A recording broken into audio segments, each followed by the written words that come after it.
Vamos abrir as nossas Bíblias no livro de Mateus, capítulo 5. A gente vai navegar aqui no capítulo 5, no capítulo 6 de Mateus. Na verdade, é um sermão, é o sermão mais longo que Jesus pregou. E aqui nós encontramos toda a proposta do Evangelho, toda a essência do ensino de Cristo. Eles estão contidos no capítulo 5, no capítulo 6, no capítulo 7, e vai terminar lá no 7, no 28.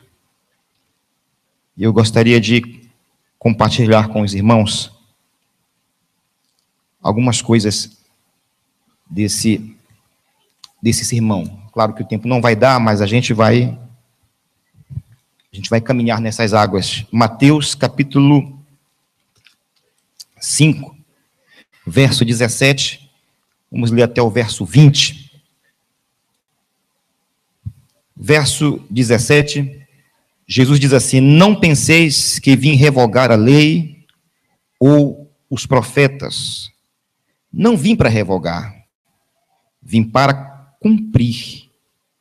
Porque em verdade vos digo, até que o céu e a terra passem, nenhum i ou um tio jamais passará da lei, até que tudo se cumpra.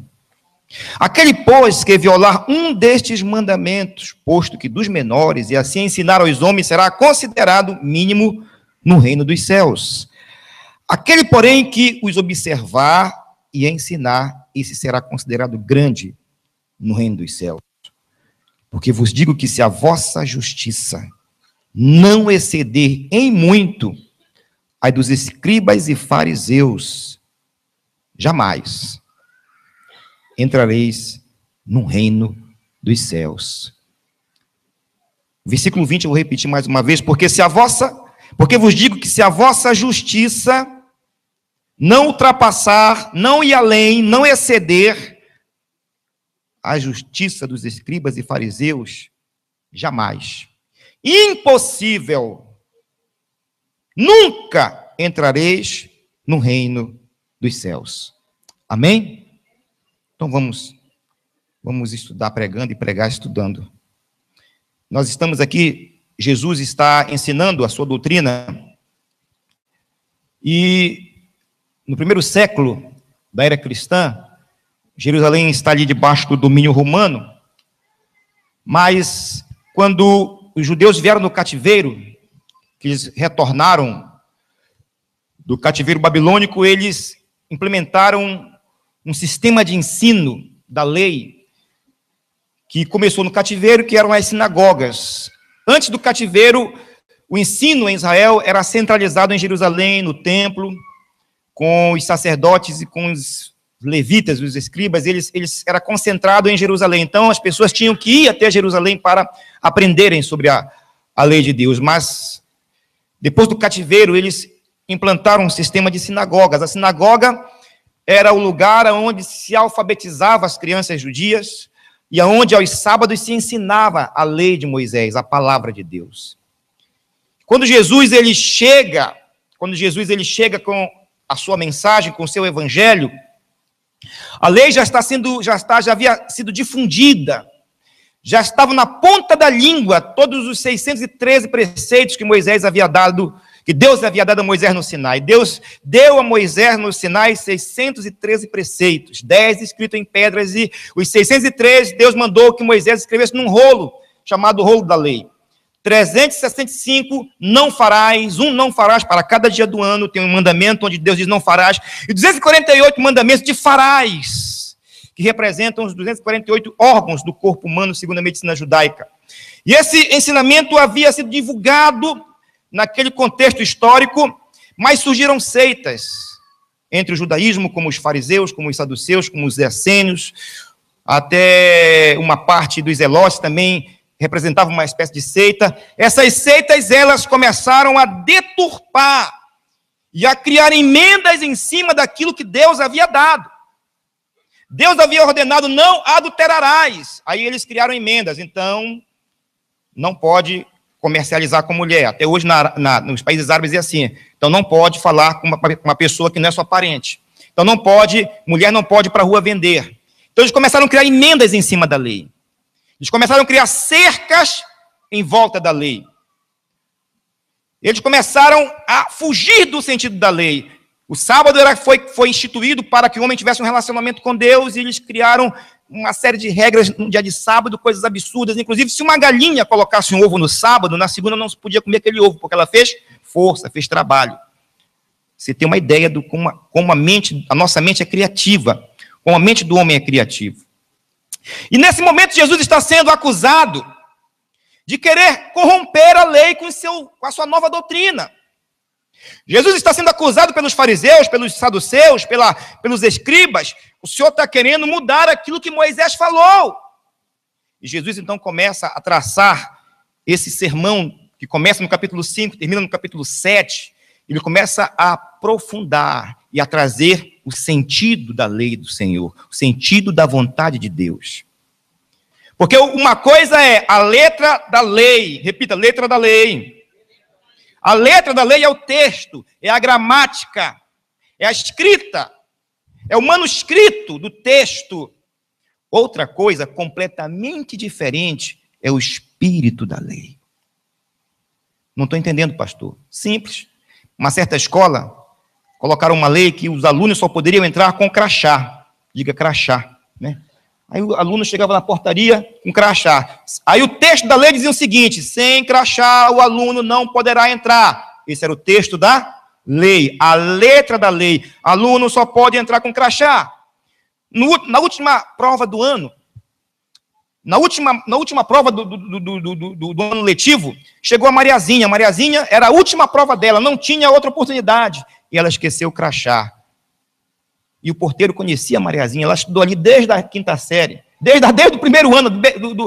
E o porteiro: você não vai entrar porque você está sem crachá. Aí a Mariazinha começou a chorar: mas eu preciso fazer a prova. Se eu não fazer a prova, eu não vou passar. Eu preciso fazer. Não, está escrito aqui na lei, ó. Está escrito aqui: aluno só entra com crachá. E a Mariazinha voltou chorando para casa. Ela não fez a prova. O que foi que aconteceu nesse caso? Ele se prendeu na letra da lei. Mas por que a lei foi feita? Por que a regra foi colocada? Existe um propósito porque a regra foi colocada. Qual é o propósito? Evitar que bandidos entrem na escola, que alunos disfarçados entrem na escola, para dar segurança. Ora, ele conhecia Mariazinha. Mariazinha estudou lá. O que foi que aconteceu? Ele valorizou a letra da lei e desprezou o propósito da lei. Deus deu um propósito em tudo que ele mandou, em tudo que ele pediu. E no Antigo Testamento, o propósito estava na forma humana, estava na forma de rituais. Mas em breve ele enviaria o seu filho, que ia dar sentido àquilo que ele tinha dado na forma textual. Ele ia dar vida à lei. Ele ia dar um cordeiro que resolvesse todos os problemas. Não precisava levar todos os anos um cordeiro. Ele ia dar a sua própria palavra em pessoa. Ele ia transformar, ele ia tirar a letra da lei e ia dar agora o propósito, o sentido da lei, que era Cristo, seu Filho. Então Jesus começa a dizer assim: olha, vocês estão pensando que eu vim revogar o que Deus colocou? Não. Eu não vim revogar, eu vim cumprir. E muitos entendem que Jesus aboliu a lei. Jesus destruiu. O evangelho não é uma outra religião. É uma outra forma de Deus agir. Mas o propósito de Deus é o mesmo no evangelho. É uma outra dispensação, mas não um outro propósito. Jesus disse assim: eu não vim revogar a lei, eu vim cumprir. No grego está escrito lá: eu vim plerosai. Cumprir. Plerosai significa eu vim aprofundar, eu vim expandir, eu vim trazer um entendimento, eu vim trazer a essência daquilo que o Pai falou para Moisés lá no Monte Sinai. Por quê? Porque vocês estão entendendo tudo errado. Vocês estão confundindo tudo. E eu quero falar sobre 3 coisas que Jesus aprofundou. Eu quero trazer hoje para o nosso entendimento 3 valores, 3 entendimentos que Jesus deu. Porque os valores estão invertidos. Porque os valores estão de cabeça para baixo. Lembra eu li recentemente num livro que 2 ladrões entraram numa loja e eles pegaram uma loja que vendia joias, né? De um lado era joia de ouro e do lado era joia de bijuteria. Os ladrões entraram, Rodinélia, na loja, passaram a madrugada toda na loja, não levaram nada. O que foi que eles fizeram? Trocaram os preços, pegaram os preços da bijuteria e colocaram na prateleira das joias de ouro. E pegaram e vice-versa. E de manhã eles foram lá e compraram tudo, porque os valores estavam invertidos, trocados. E o primeiro valor que Jesus trocou, que Jesus veio trazer a essência, foi o valor da pessoa humana. O valor do ser humano. Porque para os judeus, existiam 3 classes de seres humanos. Eles, os judeus, eram escolhidos, os filhos de Deus, os gentios, que precisavam da misericórdia de Deus, e os samaritanos, que eram porcos. Eles faziam segmentação, eles faziam acepção de pessoas. E hoje em dia não é diferente. Hoje em dia, pelo menos, existem 4 valores que estão em vigor no mundo. Primeiro, o valor que a sociedade te dá. A sociedade te dá valor pela tua idade. Se você está na terceira idade, você não para a sociedade você já não vale muito, você não pode trabalhar, você já não pode fazer um plano de saúde é lá em cima. Né? A sociedade não valoriza a terceira idade. Você vale para a sociedade o que você tem. Você vale a cor da tua pele, aonde você mora, o teu grau de instrução. A sociedade ela vai sempre rotular você, ela vai te valorizar de acordo com o que você tem, com o que você é, onde você mora. Certa vez eu fui convidado para pregar nos Estados Unidos e fui na embaixada em São Paulo para pegar o visto. Simplesmente a funcionária da embaixada nem olhou para mim. Pegou, se virou, me tratou como se eu fosse um lixo. E depois veio, me deu meu passaporte, disse, a sua entrada nos Estados Unidos foi negada. Aí eu tentei conversar com ela, ela nem me olhou. Como quem diz assim, você é terceiro mundo, você quer ir para o primeiro mundo? E o que eu percebi na embaixada em São Paulo, eu senti vergonha. Eu senti horror de ver como pessoas do terceiro mundo são tratadas. Eu vi isso, ninguém me contou, eu passei por isso. Então a sociedade ela vai tratar você de acordo com aquilo que você tem e pode, suas posses. Existe também um valor que você te dá. Infelizmente, muitas pessoas não se valorizam, não se amam, não se dão valor. Existe também o valor que o diabo dá para as pessoas. Mas eu quero falar nessa noite sobre o valor que Deus te dá. E o valor que Deus te dá. Você é tão valioso, você é tão precioso aos olhos de Deus. Aleluia. Pastor, qual é o meu valor? Você vale tanto. Que Jesus, para explicar o teu valor, ele falou para Nicodemos, porque Deus amou o mundo de tal maneira. Você vale o amor de Deus que é infindável, inexplicável, incomparável. Você vale o amor de Deus. Sabe quanto você vale? Deus te amou tanto, você vale tanto para Deus, que Ele enviou o seu Filho para morrer numa cruz do Calvário, lá no Calvário, aleluia, para te dar salvação. Para quê, pastor? Para você passar a eternidade com Deus. Você vale tanto que Deus quer você com Ele na eternidade, na glória no céu. Eu não sei se isso é motivo para glorificar, mas eu acho que é. Louvado seja o nome do Senhor. Levante a cabeça nessa noite, glorifique a Deus. Você tem valor, Deus te ama, Deus enviou o seu Filho para morrer por você. Louvado seja o nome do Senhor. Aleluia. Louvado seja o nome do Senhor. O diabo gosta de desvalorizar as pessoas. Ele gosta de incutir dentro das pessoas aquilo que ele quer que as pessoas acreditem. Eu me lembro da história de um certo pastor que ele foi pregar no interior de Minas. Ele foi da sua cidade para uma outra cidade. Pegou o burrinho dele e ele embarcou. Olha o que Deus faz quando ele quer, quando ele valoriza, quando ele quer salvar uma pessoa. Olha o que Deus faz quando ele... pelo seu amor, pelo valor que você tem. Olha a loucura que Deus faz, sabe? Aí o camarada foi lá, montou no jumentinho para ir pregar numa cidade, no meio da estrada, deserto, roça. O Espírito Santo falou com ele, desce do burro e prega para o burro. Aí ele disse, eu não. Que isso?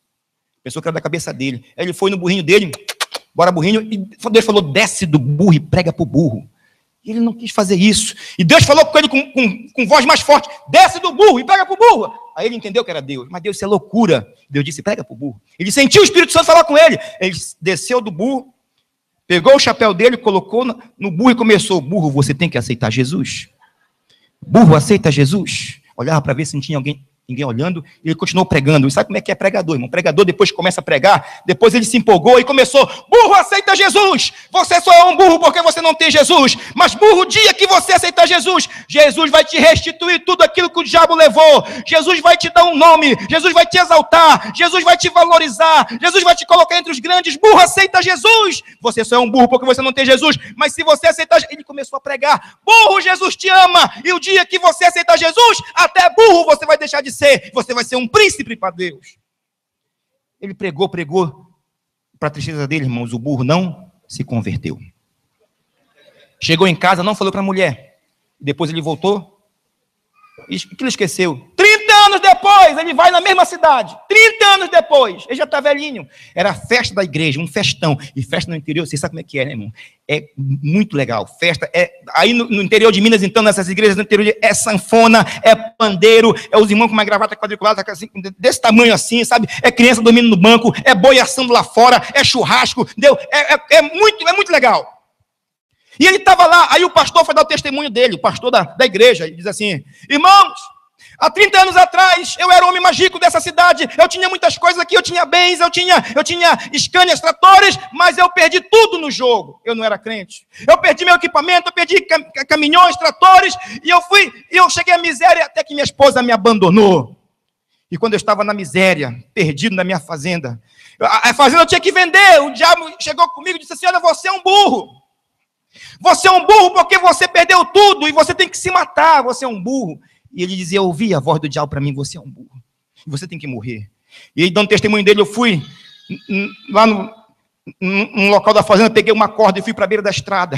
E eu fui andando e foi dizendo: diabo, tu tá certo, eu sou um burro mesmo, eu sou um burro, eu tenho que morrer. Ele falando, e eu subi numa árvore, eu subi num local alto, e eu coloquei aquela forca, e quando eu ia me jogar para me matar, eu dizendo para mim mesmo: eu sou um burro, eu tenho que morrer. Eu ouvi uma voz, não sei de onde, que dizia assim: burro, aceita Jesus.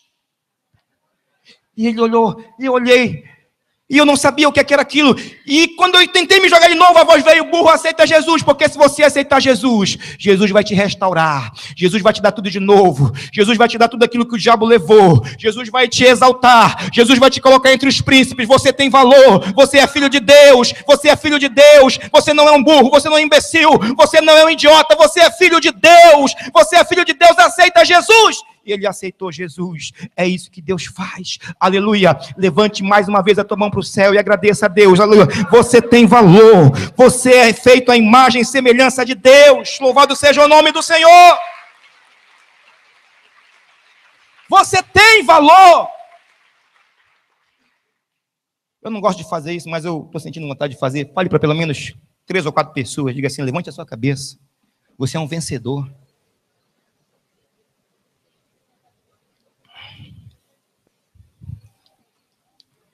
Segundo valor que Jesus veio mudar naquela sociedade religiosa que tinha entendido mal a lei de Deus. Jesus veio ensinar o verdadeiro sentido da palavra amor, aravá, em hebraico.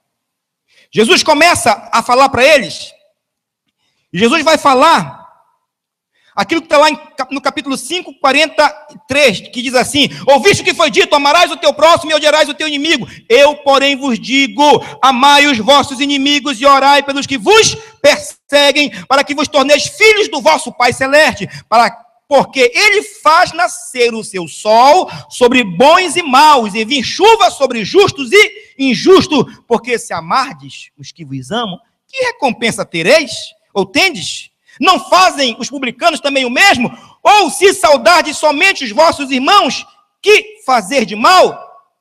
Não fazem os gentios também o mesmo? Portanto, sede perfeitos, como perfeito é o vosso Pai que está nos céus. Para os judeus, o amor era um sentimento que era alimentado pela reciprocidade. Eu amo quem me ama. Eu falo com quem fala comigo. Eu ajudo quem me ajuda. Eu tenho paz com quem tem paz comigo. Eu me relaciono com quem se relaciona comigo. Para eles, o amor era algo como se fosse um sentimento de reciprocidade. Mas Jesus vem dizer: não, o amor é muito mais que um sentimento. O amor é um mandamento, e um mandamento você cumpre ele em forma de ação. Para Deus, amor é ação, é agir. E para agir, você precisa de fé. Por isso que a fé são os braços e as pernas do amor. Jesus está ensinando, o amor é a arma mais forte. Jesus está dizendo, é proibido a um cristão odiar. Você pode ter inimigos, mas você não pode ser inimigo de ninguém. As pessoas podem te odiar, mas você não pode odiar ninguém. Por quê? Porque o amor é mais forte que o ódio. Jesus estava dizendo para eles, olha, sabe os romanos? De vez em quando uma caravana romana os romanos passavam, eles pegavam os judeus das aldeias, de maneira coercitiva, dizia assim, vem cá você, pegue aqui as cargas e vá conosco até o final do dia, que era 1 milha. Eles obrigavam os judeus a carregar as cargas. Jesus estava dizendo, se teu inimigo te obrigar a carregar uma carga 1 milha, vai com ele 2. Por quê? Porque você é mais forte que os romanos. Você é mais forte, o amor é mais forte. No inverno, os romanos obrigavam os judeus eles tiravam as capas dos judeus, pediam de maneira coercitiva. Nevava em Israel no inverno, invernos fortes, eles tiravam as capas de lã, de ovelha, me dá tua capa aqui, ô judeu, me dá tua capa aqui. Jesus dizia, se teu inimigo te pedir a capa, a túnica, dá também a capa de linho por baixo. Ele está com frio? Dá para ele, prova para ele que você é mais forte que ele, porque você tem amor. Quem ama é mais forte. O amor se expressa numa ação. Quando as caravanas de romanos passavam nas aldeias, eles fechavam as portas, se trancavam, escondiam a comida e diziam uns para os outros, nossos inimigos estão passando, não olhem para eles. Jesus está dizendo, quando eles passarem, quando os soldados romanos passarem, fiquem nas portas das suas casas, saúdem eles.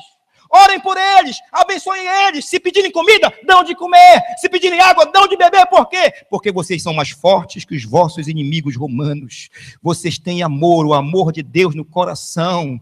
Aleluia, o amor é mais forte. O amor vence qualquer batalha. O amor vence qualquer coisa. O amor, aleluia, é maior. O amor é maior. O amor é maior. Paulo, quando escreve sobre amor, ele diz assim, aleluia, não existe. Aliás, o amor é paciente, o amor é benigno. O amor, aleluia, é cheio de benignidade, ele não arde em ciúmes, o amor não se vangloria, o amor não se ensoberbece, não se conduz inconvenientemente, não procura seus interesses, o amor não se exaspera, não se ressente do mal, não se alegra com a injustiça, mas regozija-se com a verdade. O amor tudo sofre, ele vence qualquer sofrimento. Tudo crê, não há incredulidade no amor. Tudo suporta, ninguém pode vencê-lo. O amor jamais acaba. Aleluia. Você quer vencer? Você quer vencer? Então use a arma do amor de Deus na sua vida. Você quer ter vitória no teu casamento? Você quer ter vitória na tua vida? Você quer ter vitória no teu ministério? Você quer vencer essa prova? Você quer vencer essa tribulação? Você quer vencer, aleluia, você quer vencer? Então comece a aprender a usar a arma do amor que Deus tem colocado, aleluia, que Deus tem disponibilizado, o amor de Deus que está derramado em nossos corações, assim diz a Bíblia. Louvado seja o nome do Senhor. Como Jesus venceu? Ele venceu usando a arma do amor. Porque o amor é mais forte. Quem odeia é fraco. Quem guarda mágoa no seu coração é fraco. Quem tem ciúmes é fraco. Quem guarda ressentimento é fraco. Quem tem inveja é fraco. Quem se faz de vítima, coitadinho de mim, é fraco. Jesus está falando, haja com amor e você será a pessoa mais forte dessa terra. Jesus venceu com amor. Quando Judas veio beijá-lo, não havia ressentimento nele, não havia raiva de Judas, não havia ódio de Judas, havia amor por Judas. Ele diz assim, amigo, a que tu viestes? Quando ele foi julgado pelo Sinédrio, humilhado, açoitado, cuspido, ele estava lá, de cabeça erguida, de peito erguido, e o sumo sacerdote, você é ou não Cristo? E ele levanta com uma moral altíssima, com a cabeça erguida, todo machucado, todo cuspido, diz, vocês vão ver o Filho do Homem brevemente vindo nas nuvens do céu com poder e glória. Vocês vão ver o Filho do Homem, aleluia. Ele está dizendo, eu estou vencendo, vocês não vão conseguir fazer eu odiar vocês, vocês não vão conseguir fazer eu ter raiva de vocês, eu ter mágoa de vocês, não. Quando ele estava sendo pregado na cruz, Ele estava orando pelas pessoas que estavam colocando pregos, atravessando nas suas mãos. Ele diz assim, Pai, ele olhando para a face dos romanos, os romanos com martelo e pregando na mão dele, aleluia, atravessando aqueles pregos, ele olhando, ele crucificado no chão, olhando para ele, diz assim, Pai, perdoa eles, porque eles não sabem o que estão fazendo, eles não sabem, ele está vencendo com a arma do amor. Louvado seja o nome do Senhor. Aleluia. Aleluia. Isso é evangelho. Isso é o sentido, a essência da lei. Saia dessa essência e você estará em outro evangelho, não sei qual. Mas você não vai ser chamado filho do Pai Celeste. Lembra aqui o texto que eu li? Jamais, se a vossa justiça não exceder a dos escribas e fariseus, vocês jamais vão ser parecidos com Deus. Aleluia. Terceiro ponto dessa mensagem, Jesus também veio trazer a essência do que é a fé. Os judeus tinham uma visão variada sobre fé. Exemplo, os saduceus eram uma seita que acreditava, cria que Deus era soberano, que Deus era poderoso, que Deus era onipotente, onisciente. Eles tinham os conceitos, alguns conceitos certos, mas eles pensavam, eles tinham como se fosse uma influência da teologia grega, do pensamento grego, que Deus, ele é tão sublime, ele é tão grande, ele está tão elevado, que ele não se preocupa com a realidade humana, que Deus está desconectado da história humana, que Deus criou o homem, mas está de longe olhando o homem, e Deus não sabe o que é ser homem, Deus não entende como é ser homem, Deus não participa da história do homem, ele criou, ele colocou no mundo e espera que o homem cumpra a sua lei, mas ele está distante. Ele está alheio à dor e ao sentimento humano. Alguém que deu a corda no relógio e foi embora. E quando Jesus está dando as últimas instruções para os discípulos, ele está fazendo as suas orações, a oração sacerdotal, prometendo o Consolador, vem Filipe e diz assim, Jesus, posso te pedir uma coisa? Deixa eu te pedir uma coisa. O Senhor esteve com a gente 3 anos, o Senhor fez milagres, ressuscitou Lázaro, o Senhor ensinou muita coisa, a gente aprendeu muita coisa, nós somos seus discípulos, o Senhor é nosso mestre, mas deixa eu te pedir uma coisa, só uma coisa, mostra-nos o Pai e basta. Nós queremos ver o Pai. O maior desejo nosso dos judeus é ver Deus, é saber de Deus, ver Deus. E Jesus fala para Felipe, há tanto tempo eu estou convosco, ainda não vistes o Pai? Felipe, quem vê o Pai, vê a mim. Quem vê a mim, vê o Pai. Deus não está longe no seu trono, olhando a humanidade com binóculos, não. Deus está aqui com vocês. Foi Deus que dormiu com vocês esses 3 anos. Foi Deus que almoçou com vocês esses 3 anos. Foi Deus que caminhou com vocês esses 3 anos. Deus sabe o que é ter sono, o que é ter cansaço, o que é ter dor, o que é ter sede. E quem vê a mim, vê o Pai. Eu e o Pai somos um, Felipe. Jesus está dizendo, só Deus pode compreender você. Sabe por quê? Porque ele encarnou, ele foi homem. Deus conhece a tua vida, Deus conhece o que você está passando, Deus conhece a tua dor. Você não está sofrendo sozinho, você não está passando por essa dificuldade sozinha. Deus está contigo. Ele fez uma promessa. Porque eu sei o que é ser homem, porque eu sei o que é sofrer sozinho. Ele fez uma promessa, eis que estarei convosco todos os dias, até a consumação dos séculos. Eu quero dizer para você nessa noite, Deus está com você, Deus está ao teu lado, Deus está dentro de você, Deus está com você na alegria ou na dor, na tristeza ou na bonança, Deus está ao teu lado sempre. Aleluia. Você não está só, tenha certeza disso nessa noite, Deus está com você, aleluia. Se você é um cristão verdadeiro, se você já aceitou a Jesus em teu coração, se você tem andado na obediência da sua palavra, aleluia, você jamais vai sofrer de solidão, porque Deus está ao teu lado. Deus não é alguém distante. Mas existia a fé dos essênios. Os essênios, eles acreditavam no determinismo divino. Ou seja, tudo que acontece, Rodinelli, foi da vontade de Deus. Morreu alguém, Deus quis. Alguém ficou doente, Deus quis. Saiu do emprego, Deus quis. Tudo que acontece, de bom ou de ruim, foi da suprema vontade de Deus. Os essênios acreditavam nisso. Jesus veio para ensinar que nem tudo que acontece é da vontade de Deus. Que nem todas as derrotas que a gente sofre é da vontade de Deus. Que nem todas as perdas da vida que a gente tem é da vontade de Deus. Certa vez Jesus estava em Cafarnaum e chegou Jairo, principal da sinagoga, e disse assim: Senhor Jesus, a minha filha está moribunda, está quase morrendo. Vem até minha casa, ora por ela está muito ruim. E Jesus começou a acompanhar Jairo. E nesse momento chega alguém da casa de Jairo e diz assim: Jairo, não incomoda mais o mestre, por quê? Porque a tua filha já morreu, esquece. Se essa pessoa fosse assim, ela diria assim: Jairo, foi a vontade de Deus, esquece, ela tem que enterrar. Foi o propósito de Deus, tua filha morreu, deixa Jesus ir para outro local, esquece, acabou. Mas Jesus se vira para Jairo e diz assim: Jairo, não temas, crê somente.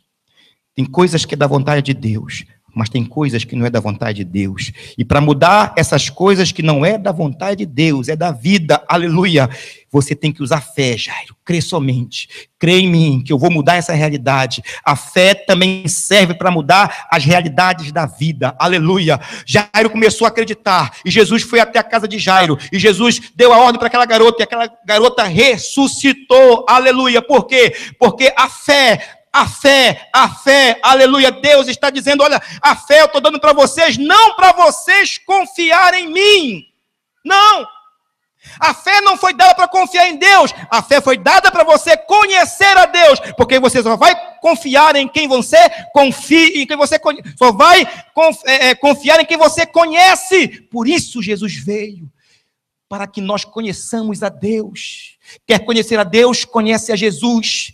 Começa a estudar sobre Jesus, começa a ler sobre Jesus, porque quando você começa a estudar e a ler e a saber sobre Jesus, você vai passar a confiar nele, você vai começar a entender e acreditar e a compreender Deus. Deus é bom, Deus é maravilhoso, Deus quer fazer milagres, Deus quer te curar, Deus quer resolver esse problema, Deus quer te ajudar, Deus é bom. Essa é a mensagem que Jesus está dando para Jairo.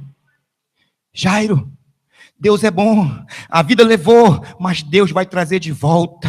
Deus vai trazer de volta a tua filha. Jairo, Deus é bom, a vida pode ter fechado uma porta, mas Deus vai abrir outra porta. Use a fé, creia, Jairo, creia. Jairo, Deus é bom, a vida pode ter colocado um câncer, é verdade, câncer mata, mas Jesus pode curar câncer, Jesus pode curar AIDS, Jesus pode curar lepra, Jesus pode abrir olhos dos cegos, Jesus pode levantar paralíticos. Deus é bom, Deus continua fazendo milagre. Louvado seja o nome do Senhor. Louvado seja o nome do Senhor. Aleluia. Quantos estão entendendo o que Deus está falando nessa noite? Aleluia. Aleluia. Jesus veio dizer e ensinar que a fé, aleluia, é uma decisão sua. Que a fé é uma decisão que você toma no seu coração. E que a fé, ela vai começar na tua boca, na tua voz, aleluia. Sabe, quando você abre a Bíblia, lá em Mateus capítulo 17, versículo 21, Jesus ensina assim: se tiveres fé como um grão de mostarda, direis a este monte. Se tiveres fé como um grão de mostarda, direis, repita, direis. Mais uma vez, direis. Jesus está ensinando: você quer andar numa vida de fé? Comece a aprender a falar. Comece a pintar quadros daquilo que você deseja, daquilo que você precisa, daquilo que você almeja que Deus faça. A Bíblia fala de uma mulher que há 12 anos sofria de uma hemorragia. Ela sofria de uma hemorragia há 12 anos e há 12 anos perdia sangue. Ela tinha gasto todos os seus bens em remédios, mas ia de mal a pior. Mas ela ouviu falar que Jesus ia passar na sua cidade e ela disse no seu coração e começou a pronunciar. Ela dizia assim: se eu somente tocar na orla dos seus mantos. Eu imagino que ela de manhã, fazendo café, começou a falar: se eu somente tocar, eu vou ser curada.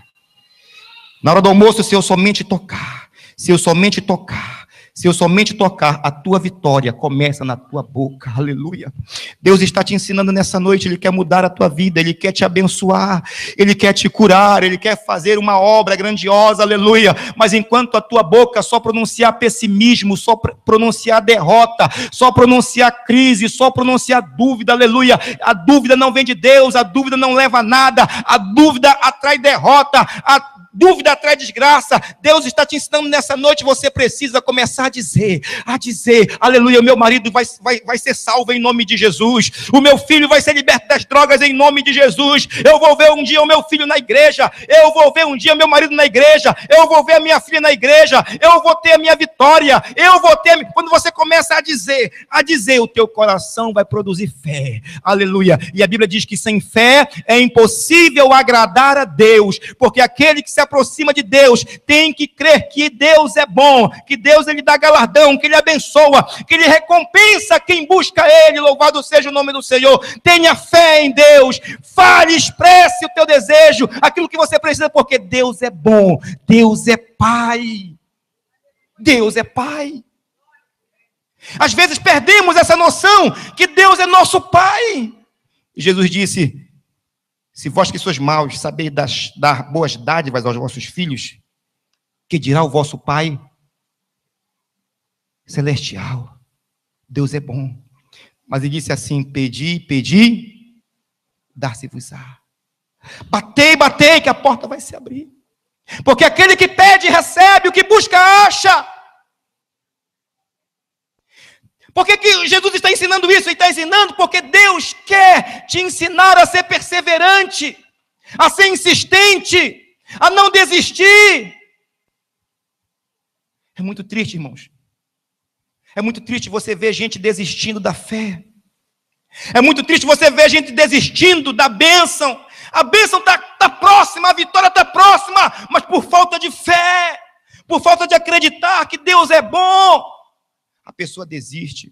Mas nessa noite eu quero profetizar sobre a tua vida. Você não vai desistir. Aleluia. Eu quero profetizar sobre a tua vida. Aleluia. Você vai alcançar a tua bênção, a salvação daquele parente seu que você está orando. Aleluia. Essa porta que você quer que Deus abra, eu quero profetizar. Eu quero profetizar que Deus vai te abençoar sim. Deus vai honrar a tua fé. Deus vai honrar a tua oração. Deus vai honrar o teu esforço. Deus vai honrar a tua dedicação. Deus vai honrar. Somente não desista. Siga em frente. Tenha fé.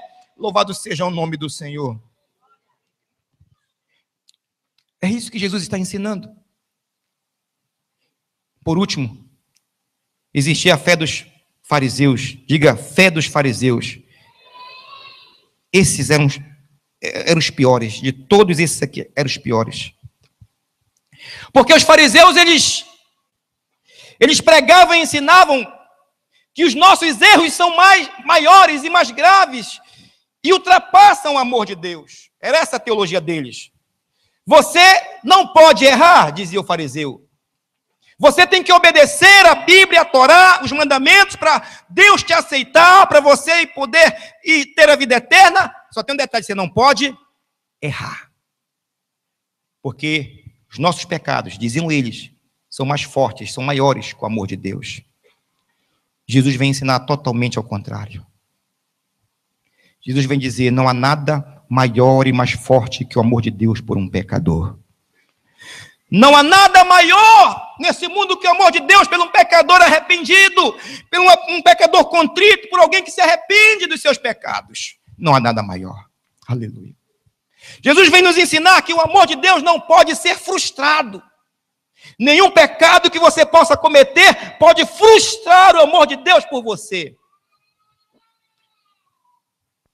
Um grande teólogo de nossa época, chamado Ravi Zacarias, contou a história. Ele é indiano. Ele contou a história de um namorado de uma aldeia que namorava uma outra moça de uma aldeia. Essa moça queria uma prova de amor desse namorado. E ela pediu para o namorado uma coisa muito bárbara, uma coisa muito hedionda, para provar o amor do namorado por ela.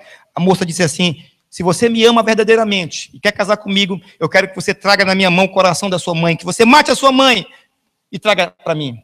Uma coisa muito terrível, muito bárbara. Diz a ilustração, a história indiana, que o rapaz ficou tão angustiado que foi para sua aldeia e jamais ele ia fazer aquilo como prova de amor. Mas um dia, ele tão desesperado por amor por aquela moça, ele cometeu uma loucura, pegou a sua mãe, matou, tirou o coração e correu para a aldeia da moça para levar o coração, para provar que amava a moça. Ele correndo, na selva ele caiu, tropeçou e rolou uma ribanceira e foi se machucando, e o coração da mãe foi pulando. E a ilustração do Ravi Zacarias diz que ele depois saiu tateando, procurando o coração, todo batido, todo. Ele achou o coração atrás de uma moita, e quando ele pegou aquele coração falou com ele e disse assim, e o coração dizia com ele: você se machucou, meu filho? Você está bem, meu filho? Você está bem? Você se machucou? Como é que você está, meu filho? Ele dando uma ilustração, comparando com o amor de Deus. Que nenhum pecado que você possa fazer pode frustrar o amor de Deus por você, que Deus te ama. A Bíblia fala que Pedro, no último julgamento, quando Jesus estava sendo julgado ali, que ele foi identificado como cristão, como seguidor de Jesus, ele nega Jesus, ele diz: eu não conheço esse homem, eu não sei quem é esse homem, eu nunca vi esse homem. E a Bíblia diz que nesse momento que ele está negando, quando ele vira a sua face, Jesus está do outro lado do salão sendo julgado. A Bíblia diz que os olhos de Pedro cruzaram com os olhos de Jesus. Nesse momento o galo cantou. E ele se lembrou da palavra que Jesus havia dito: Pedro, antes que o galo cante 3 vezes, você vai me negar. A Bíblia diz que ele chorou amargamente. O peso da culpa. O peso da culpa. Que o pecado traz culpa. O pecado, ele traz condenação na consciência. Pedro chorou amargamente. E por 3 dias o coração e a consciência de Pedro pesava. Por quê? Porque ele sabia que tinha traído o seu Senhor.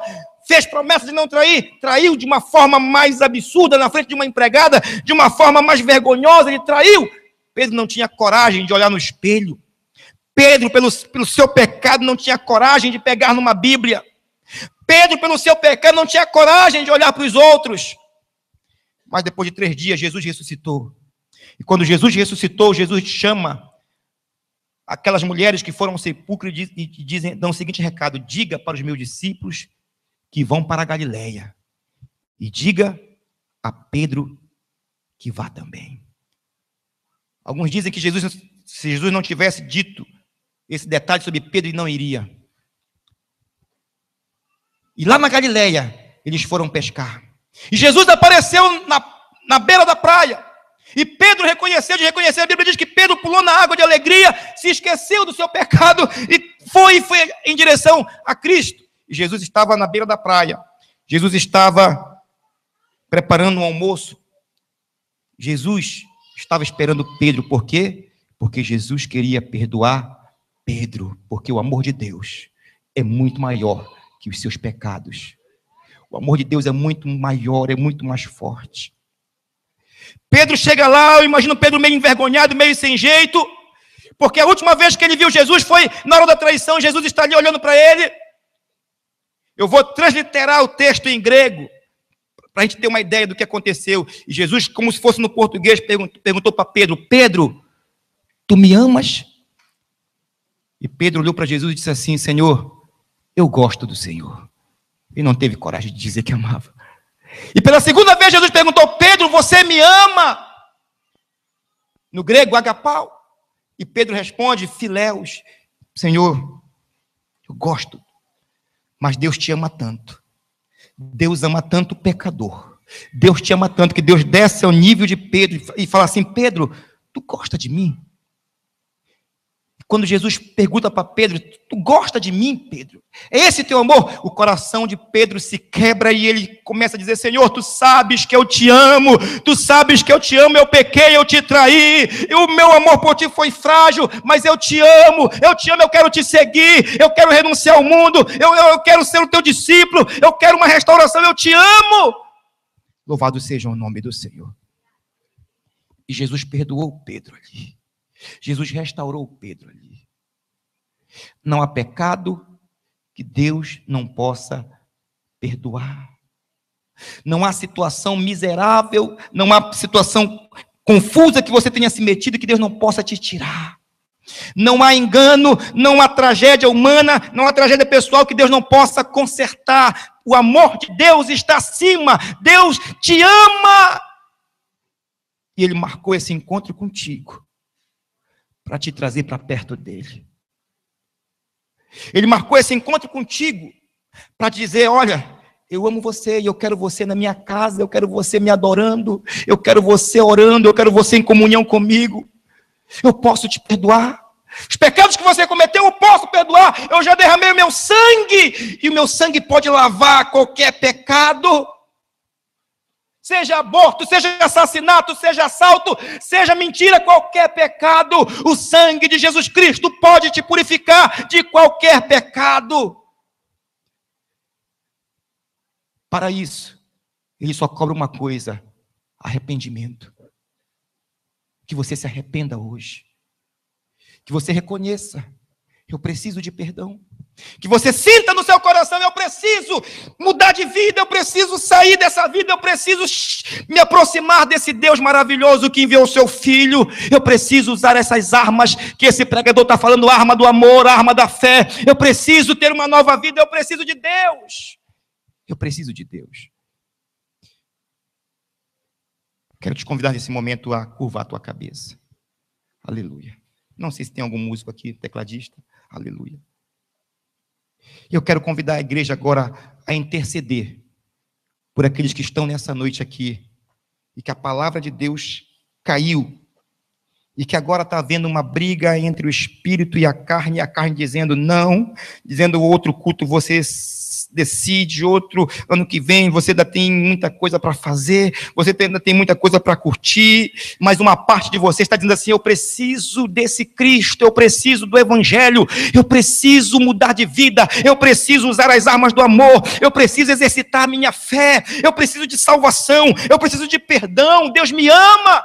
Há uma luta, existem pessoas aqui que estão no meio dessa luta, a carne puxando para um lado, e o Espírito dizendo, você, hoje é o dia de salvação, hoje é noite de salvação, hoje é uma noite que Deus marcou encontro contigo para te dar um abraço de perdão, um abraço de pai para filho, um abraço para dizer, não importa o que você fez, não importa o que você fez, eu perdoo, eu te restauro, eu redimo você da lama, da sujeira, eu restauro você, só preciso que você se arrependa,